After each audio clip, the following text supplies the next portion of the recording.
New York से bridge स्थान जो पेंसिल्वेनिया में है, यहाँ पर श्रीनाथ जी का एक बहुत ही भव्य और दिव्य जो मंदिर है।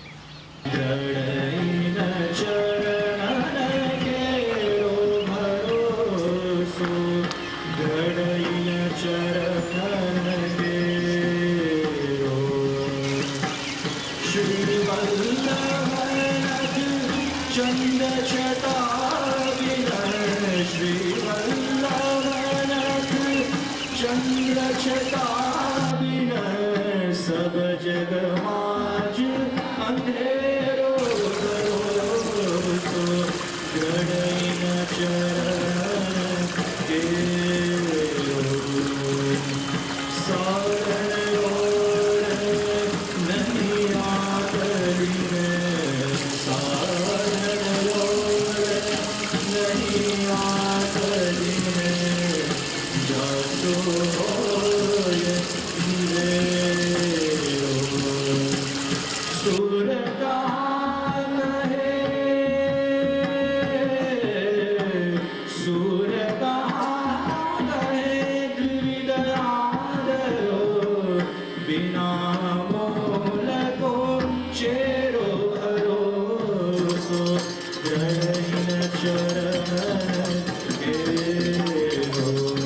एक विशेष बात ये है कि ऐतिहासिक रूप से भारत से बाहर किसी स्थल पर जो ध्वजाजी का एक मनोरथ होता है वो पहली बार यहाँ हो रहा है। और इसके साथ साथ विशेषता ये है कि कड़ी अहमदाबाद से पुष्टि मार्गीय परंपरा में जो 16वें वंशज हैं कड़ी अहमदाबाद में जो विराजते हैं वो हमारे ब्रजेश कुमार जी महाराज श्री पधारे हुए हैं और उनके साथ भी उनके जो आत्मज हैं वो पधारे हैं। पर सौभाग्य है कि ब्रजेश कुमार जी महाराज श्री आचार्य जी के साथ बैठने का ये पावन अवसर है। उनके चरणों में प्रणाम करते हुए जब आप भारत से बाहर पधारते हैं और वल्लभ कुल में एक विशेष प्रकार की मर्यादा और परंपरा का बोध जैसे सभी वैष्णवों को रहता है, तो आपको ये जो एक विस्तार है भौगोलिक दृष्टि से वो कैसा लग रहा है? मैं तो यहाँ पिछले 15 वर्षों से आता रहा हूँ। ये आपने बिल्कुल सही बात कही कि कई बार हमें बहुत कुछ एडजस्ट करना पड़ता है यहाँ के वातावरण में, यहाँ की प्रकृति में, किंतु फिर भी वैष्णवों को यदि हमारे द्वारा लाभ मिलता हो और पुष्टि भक्ति मार्ग के प्रचार और प्रसार के लिए बहुत कुछ कॉम्प्रोमाइज़ हम यहाँ करते हैं, क्योंकि विशेषता ये होता है कि हमें हमारे यहाँ वैष्णव के जो बालक हैं उनमें पुष्टि के संस्कार मिलें, उनके अंदर छुपे हुए भावों को हम जागृत कर पाएँ, यही हमारी एक अभिलाषा रहती है। और जब कभी भी यहाँ व्रज में आना होता है तो बड़ा आनंद आता है, क्योंकि बहुत बड़ी संख्या में वैष्णव यहाँ आते हैं और अपनी परंपरा से जो अपने उत्सव वगैरह हैं उसको मनाते हैं। जैसे आज यहाँ पर श्रीनाथ जी के ध्वजा जी का आरोहण है, तो अमेरिका में ये प्रथम वक्त हो रहा है, तो हमारे लिए बड़ा सौभाग्य का अवसर है कि करीबन 2-3 हज़ार वैष्णव आज यहाँ पर आने वाले हैं। और सभी इस बात से जुड़ते हैं कि वैष्णव कम्युनिटी जो है वो एक संगठित हो और हमारी उस आचार परंपरा और वैष्णवी परंपरा को आगे बढ़ावे, यही हमारी कामना रहती है। कायेन वाचा मनसेन्द्रिये वा बुद्ध्यात्मना वा नुषतः स्वभावः करोति यत् सकलं परस्मै नारायणायेति समर्पयेत् नारायणायेति समर्पयेत्।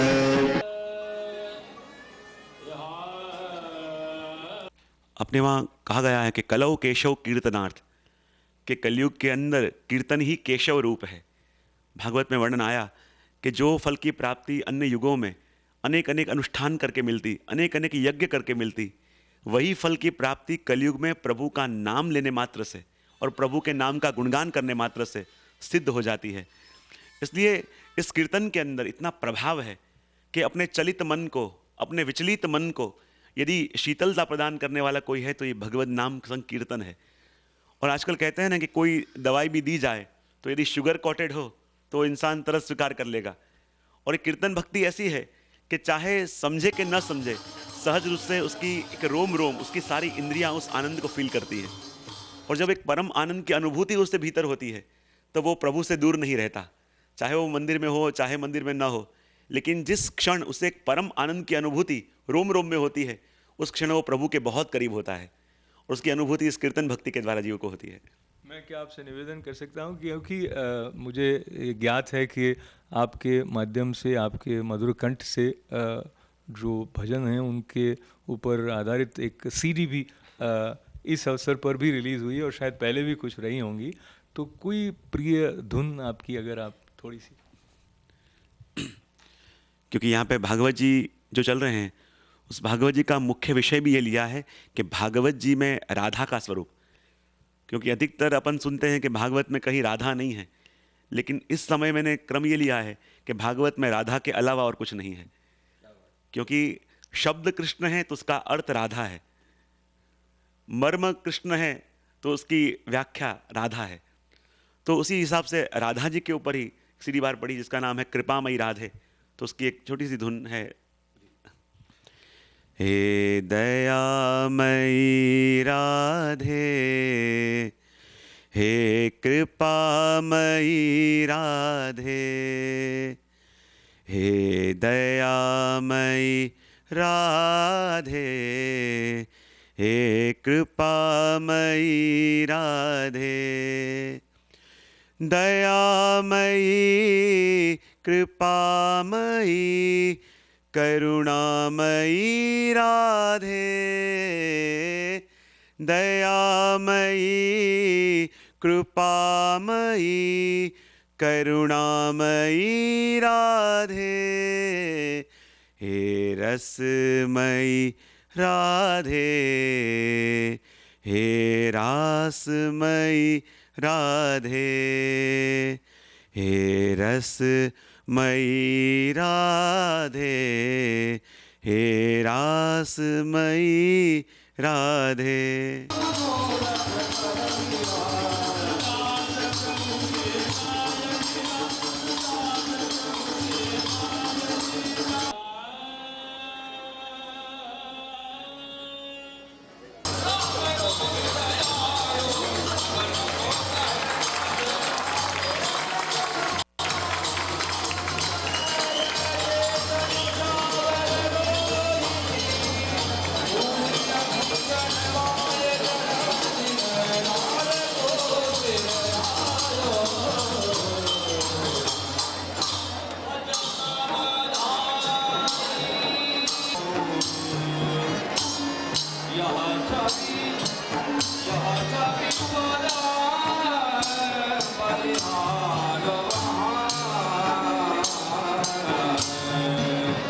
तो ये जो भेद होता है दृष्टि का, इसमें मुख्य कारण आप क्या मानते हैं, और दृष्टि बदलने के लिए पुष्टि मार्ग के संदर्भ से आप कहें तो क्या किया जा सकता है?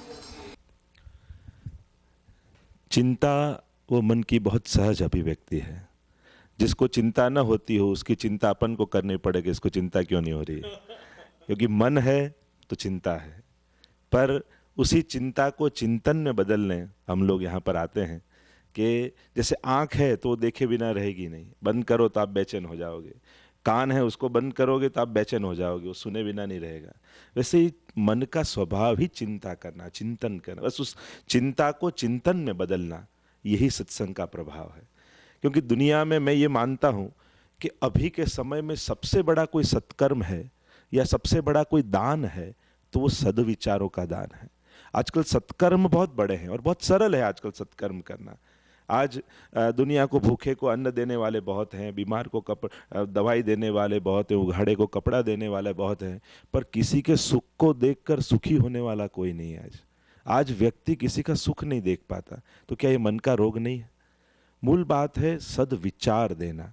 सत्कर्म तो सरल है, आज यज्ञ करो तो भी मन में यूँ आता है धुएं खाने से तो मन में जप करना अच्छा, उपवास करो तो ये होता है कि जो भूखे रहने से भगवान मिलते हो, तो आधी दुनिया भूखे मरती, सबको भगवान ना मिल जाए।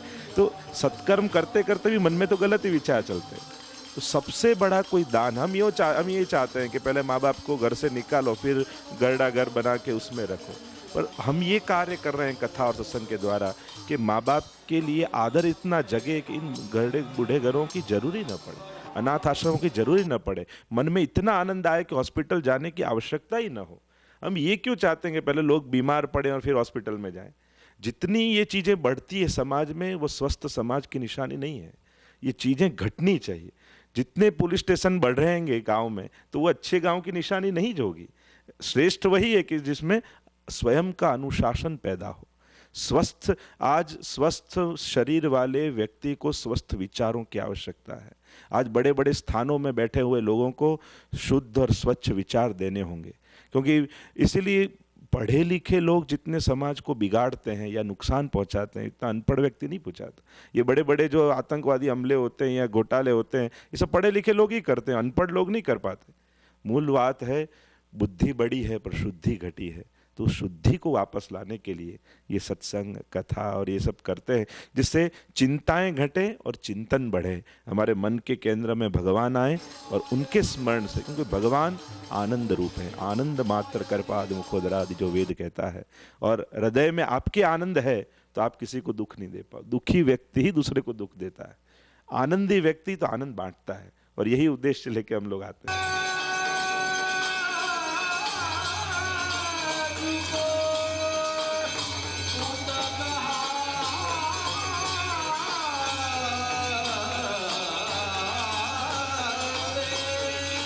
संप्रदाय विशेष का एक कुल का होना अपने आप में गौरव की बात होती है, पर साथ ही साथ जब हम भक्ति मार्ग की बात करते हैं तो कहीं ना कहीं हम इस भाव से भरे होते हैं कि वो जो सर्वत्र है हम उसके साथ जुड़े हुए हैं और उसके साथ हमारे जुड़ाव का उत्सव हमारा जीवन बन जाए।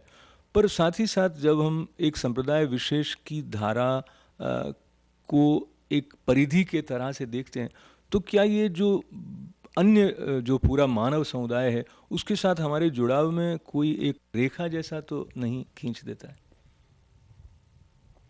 हर एक अपने यहाँ भारतवर्ष में अनेक संप्रदाय हैं जो कृष्ण के उपासक हैं। उसमें से ही पुष्टि भक्ति मार्ग महाप्रभु श्री वल्लभाचार्य चरणों के द्वारा स्थापित हुआ है। करीबन 1534 वर्ष हो गए। सबकी अपनी अपनी एक गारिमा है, विविधता है। और अपना भारतीय जो कल्चर है वो तो इतना रिच है कि आप देखो, हमारे यहाँ का संगीत जो हवेली संगीत है, हमारे यहाँ की पाक कला है, हमारे ठाकुर जी की मनोरथों की सजावट है, वो भी बहुत सुंदर ढंग से, यानी कोई भी व्यक्ति जिसमें कोई भी शौक हो वो यहाँ आमंत्रित है। और एक अपनी परंपरा का एक निर्वाह हम कर रहे हैं। और ये अच्छी बात है कि उस बहाने से लोग जुड़ते हैं। संगे शक्ति कलयुगे, और इस कलयुग में हम किसी भी महाप्रभु वल्लभाचार्य जी ने भी किसी चीज़ का विरोध नहीं किया, कभी भी सभी का आदर किया है।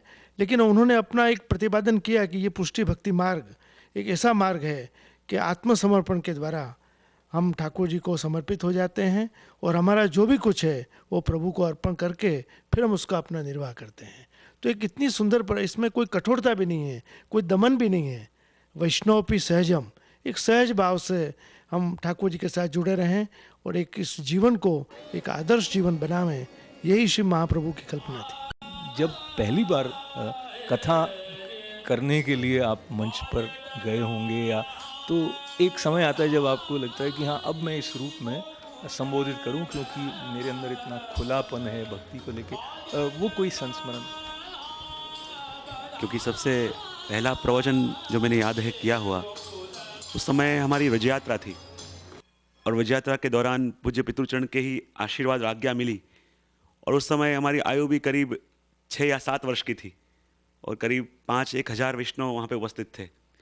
और आप श्री की प्रेरणा से ही सबसे पहला वक्तव्य यहाँ पे दिया और वैष्णव का इतना उत्साह बढ़ा, इतना प्रेम मिला कि लगा कि यदि छोटे से 2 शब्द कहने पर भी यदि वैष्णव को इतना प्रसन्नता हो रहा है, इतना आनंद हो रहा है, क्योंकि ये एक वंश है जिस पे वैष्णव को विश्वास है। ये एक परिवार है जिसके ऊपर वैष्णव को जो भी कहें वो मानते हैं।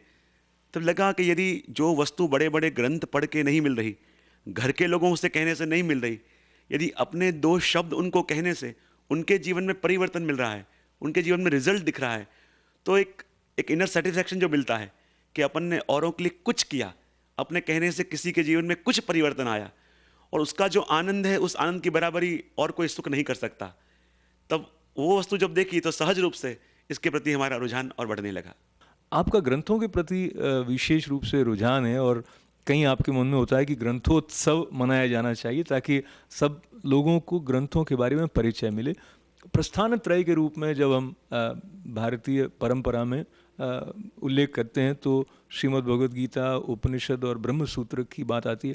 मैं आपसे निवेदन करना चाहूँगा, ब्रह्म सूत्र और पुष्टि परंपरा में से जो कुछ प्रेरणा आप पाते हैं उस संबंध में कुछ बताएं, ब्रह्म सूत्र के बारे में भी कुछ बताएं। वैसे प्रायः हिंदू धर्म में प्रस्थान त्रय की बात है, पर श्री वल्लभाचार्य जी ने प्रस्थान चतुष्टय को स्वीकार किया। वेदाः श्री कृष्ण वाक्यानि व्यास सूत्राणि चैवहि समाधि भाषा व्यासस्य प्रमाणम तच्चतुष्टयम। जब सभी आचार्य प्रस्थान त्रय कहते हैं तो महाप्रभु जी कहते हैं कि भागवत जी भी उसी का विस्तार है। मतलब जब हम लोग संस्कृत का आदि का अध्ययन करते हैं ग्रंथों का, तो ये कहा जाता है कि पहले वेद जानो, और वेद न समझाए तो उसको ब्रह्मसूत्र से समझने की कोशिश करो। ब्रह्मसूत्र समझ में न आए तो भगवत गीता से समझो, और भगवत गीता थोड़ा क्लिष्ट लगे तो उसका विस्तार भागवत जी से समझा जाए। तो प्रस्थान चतुर्थ मतलब अपना हिंदू धर्म ये 4 पाए पर खड़ा है, वेद, ब्रह्मसूत्र, भगवत गीता और भागवत जी। क्योंकि भगवान आज्ञा करते हैं कि आज हम के ये सही है और ये गलत है, तो ये तय कौन करे। आज आतंकवादी भी आतंकवाद करते हैं तो खुद को तो शहीद मानते हैं कि हम तो धर्म कर रहे हैं, तो ये धर्म है और ये अधर्म, ये तय कौन करेगा। सब जो अपने अपने ढंग से ही तय करने वाले हों तो हर एक के लिए एक नया धर्म पैदा करना पड़े, तो ये तय कौन करता है। तो भगवान कहते हैं यह शास्त्र विधि मृत्सृज्य वर्तते कामकारत न सिद्धि वापनोति न सुखम न पराम गतिम। ये तय करता है शास्त्र। शास्त्र कहेगा कि ये सही है या गलत है, क्योंकि भगवान भी भगवत शास्त्र का उल्लंघन नहीं करते हैं। वो अपनी मर्यादा बांधते हैं पहले शास्त्रों के द्वारा। जैसे पहले वाल्मीकि रामायण लिखी गई, फिर रामचंद्र जी ने रामलीला की, राम बाद में प्रकट हुए, पहले वाल्मीकि रामायण रची गई। पहले शास्त्र, जैसे हम कोई ट्रस्ट बनाएं तो पहले उसका स्ट्रक्चर बनते हैं कि इस प्रकार से ये संस्था काम करेगी, और फिर उस ढंग से काम किया जाता है। वैसे ही भगवान शास्त्र पहले प्रकट करते हैं और तय करते हैं कि ये धर्म है और ये अधर्म है, और उसी अनुसार से धर्म अधर्म की व्याख्याएं तय की जाती है। इसलिए शास्त्र को जाकर पूछना पड़ेगा कि ये सही है या गलत। नहीं तो हर एक व्यक्ति अपने मन से सोच ले तो अपने ही ढंग से जो सत्य और असत्य की व्याख्या करनी हो तो फिर जगत कहाँ जाके रुकेगा। तो मूल बात है शास्त्रों का आश्रय करें, ग्रंथों को जाने। अपने हिंदू समाज की एक बहुत बड़ी ये दिक्कत रही है कि जितना क्रिश्चियन को बाइबल के बारे में पता है, जितना मुसलमान को कुरान के बारे में पता है, इतना हिंदुओं को अपने धर्म ग्रंथों के बारे में पता नहीं होता है। भागवत जी और भगवत गीता का भी भेद पता नहीं होता। कई लोग इस दोनों को सेम समझते हैं। कई बार बड़े बड़े लोग आते हैं बोलने और होती है भागवत कथा, बोलते हैं भगवत गीता के बारे में। तो अपने मूल ग्रंथों से परिचय पाना बड़ा ही आवश्यक ये समय में है। और जब यही जनरेशन, तो अगली जनरेशन में तो हम इन ग्रंथों से प्रेम कैसे करवा पाएंगे। हम लोग वो वॉल्यूम देखकर ही डर जाते हैं कि ये अपने काम का नहीं। तो मूल बात है सरल भाषा में लोकोपयोगी, युवाओं के उपयोगी उन बातों को कोट करके उसकी पुस्तिकाएं तैयार की जाए कि भगवान ये कह रहे हैं, भगवान का सुनो। हम भगवान को मानते हैं पर भगवान की नहीं मानते हैं, हम गुरु को मानते हैं पर गुरु की नहीं मानते हैं। तो जहाँ तक गुरु की नहीं मानोगे वहाँ गुरु को भी नहीं माना कहा जाएगा। भगवान की नहीं मानोगे कि हम भगवान को दंडवत कराएंगे, तो वो कह रहे हैं वो हमसे नहीं होगा, तो ये उनकी प्रसन्नता का कारण नहीं बन पाएंगे। आप में से कई ऐसे हमारे दर्शक होंगे जो वल्लभ कुल से परिचित न हों, जिन्होंने शायद कहीं ये न देखा हो कि माताएं जब पुष्टि मार्ग की परंपरा को अपनाकर जिस तरह से लालन की सेवा करती हैं, तो उनके मुख पर जैसे भाव होते हैं और जिस तरह से भोग धराया जाता है, ये श्रृंगार प्रधान कह दें, रस प्रधान कह दें, ईश्वर से जुड़ने का जो मार्ग है, इसका वर्णन करना सूरदास जी के लिए भी पूरी तरह शायद संभव न हुआ होगा। पर इसमें इतनी सूक्ष्म बातें हैं कि उसको आत्मसात करना अपने आप में एक बड़ी विलक्षण कृपा की बात है, ऐसा लगता है। आपके बचपन की तरफ अगर चलें, जब आप ऐसे युग में हैं जहाँ पूरी तरह तो पुष्टि परंपरा नहीं है सर्वत्र, तो ये जो संस्कार आपके भीतर जागृत हो रहे थे उन दिनों में कोई विशेष बात, जब आपने शायद पहले सेवा करना प्रारंभ किया होगा या कुछ चरण सीखे होंगे, अगर उन दिनों की तरफ हमारे साथ आप बढ़ें। वो ऐसा है कि अपने बालकों में जैसे संस्कार, जो घर का माहौल होता है, जो वातावरण होता है, उससे अपने आप पनपते हैं। तो हमने भी माध्यमिक शिक्षण भी लिया, कॉलेज में भी गए और संस्कृत अपने विद्वानों के पास सीखे, लेकिन अपने आप रुचि बढ़ती गई और हमको खुद को ये लगा कि नहीं, अपनी परंपरा बहुत सुंदर है और उसमें हम आगे बढ़ते गए और बड़ा ही आनंद आ रहा था, क्योंकि ये कुल परंपरा के एक संस्कार जो होते हैं, बस वो जागृत करने की आवश्यकता होती है। आज ठाकुर जी की कृपा से हमारे बालकों में भी वही संस्कार हैं और इनके बालकों में भी। आज हमारे पौत्र हैं, अभी 7 वर्ष के हुए हैं, अब इतना अच्छा तबला वादन करते हैं। अभी अहमदाबाद के रेडियो पे उनका तबला वादन आने वाला है। और बच्चों में भी ये संस्कार है। हमारी अनुपस्थिति में वो आरती भी करते हैं ठाकुर जी की, कीर्तन में बैठते हैं। तो ये घर का जो माहौल है उसका बहुत असर बालकों में पड़ता है। तो हम यही इच्छा रखते हैं कि हमारे वैष्णवों के बालक जो हैं उनमें भी वैष्णवी संस्कार जो जन्म से बीज रोपे हुए हैं उनको हम उभार पाएँ। इसलिए हमारा ये कहना होता है कि हम किसी को कन्वर्ट करने नहीं आए हैं, कन्विंस कराने आए हैं कि हम वैष्णव हैं और वैष्णव बन के रहें। ये बहुत ही अच्छा दोनों शब्दों का प्रयोग आपने किया कि कन्वर्ट करने नहीं, कन्विंस करने आए हैं। और कन्विंस होना अपने आप में जीवन को श्रद्धा से भर देता है। यदि हम सत्य की उपस्थिति और उसके साथ हमारे संबंध के प्रति कन्विंस हो जाएं। और आपसे ये भी मैं पूछना चाहता हूँ, खास करके अमेरिका में रहने वाले या शायद भारत में भी अब है, माता पिता को बहुत अधिक ये रहता है कि बच्चे उनकी बात मानते नहीं हैं। और जब आपकी बात ऐसी है कि जिसके साथ एक ऐसी परंपरा के सूक्ष्म तत्व जुड़े हुए हैं जो भक्ति के साथ अद्वैत रूप में श्री कृष्ण के साथ जोड़ने वाली है, तो आपको अपने बालकों में ये वाले संस्कार आए, इसके प्रति क्या कुछ विशेष करना पड़ा? या उन दिनों की अब तो वो बहुत अच्छे दोनों कथावाचक भी हैं और उनके माध्यम से भी पुष्टि भक्ति परंपरा का प्रचार और लोगों को प्रेरणा मिल रही है, पर ऐसे दिन जब आपको लगा कि नहीं, ये तो वो बात नहीं पकड़ रहे हैं जैसा मैं चाहता हूँ, ऐसा कभी था क्या? ये हम तो मानते हैं कि हमारे बड़ों के आशीर्वाद रहे और ठाकुर जी की कृपा रही कि पहले से इनका रुझान पुष्टि भक्ति मार्ग में था। नहीं तो ये पढ़े, एमए किया, कॉलेज में भी जाते थे, तो हमने इन पे कभी फोर्स नहीं किया है। भाई हम एक इस संप्रदाय से जुड़े हुए हैं, लेकिन ये जब बड़े हुए तो उनको खुद को हुआ कि नहीं, अपने यहाँ बहुत विविधता है और हमारा खुद का झुकान उस तरफ है। और आज बहुत आवश्यकता है कि जो युवा वैष्णव आचार्य यदि बोलेंगे तो जो युवा वर्ग है उन पे भी बहुत अच्छा असर पड़ता है कि तो हमारी उम्र के हैं, वो कितनी अच्छी बात कर रहे हैं। और इसमें तो बड़ों के आशीर्वाद और ठाकुर जी की कृपा ही मैं मानता हूँ। नहीं तो आज के ज़माने में किसी को फोर्स से करना, क्योंकि डॉक्टर का बेटा डॉक्टर ही बने, या असंभव है आज ज़माने में। लेकिन ये ठाकुर जी की कृपा है, श्री वल्लभाचार्य जी की कृपा है कि उसी परंपरा से ये लोग स्वेच्छा से जुड़े हुए हैं।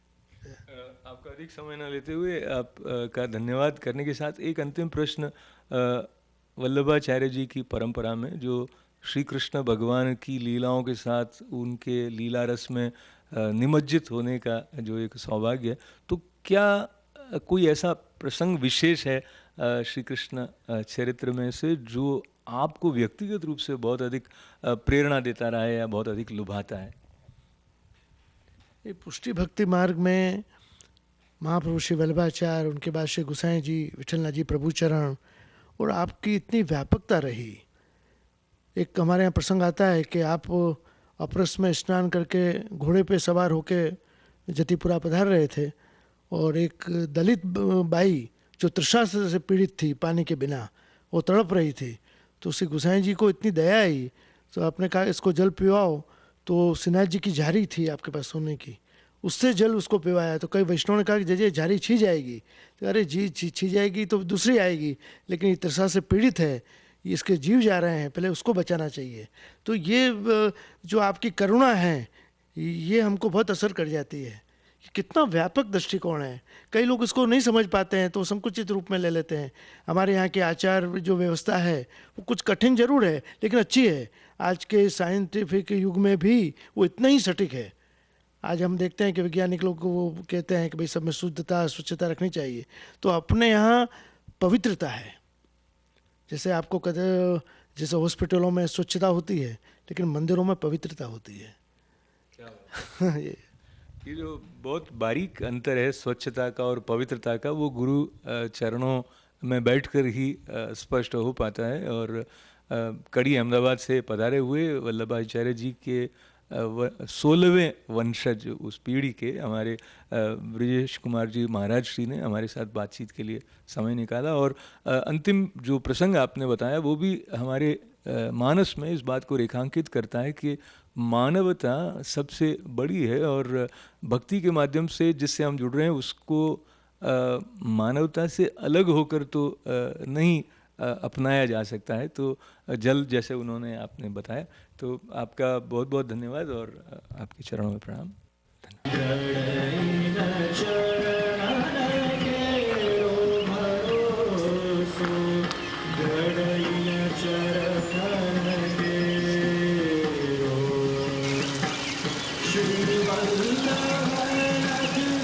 चंद्र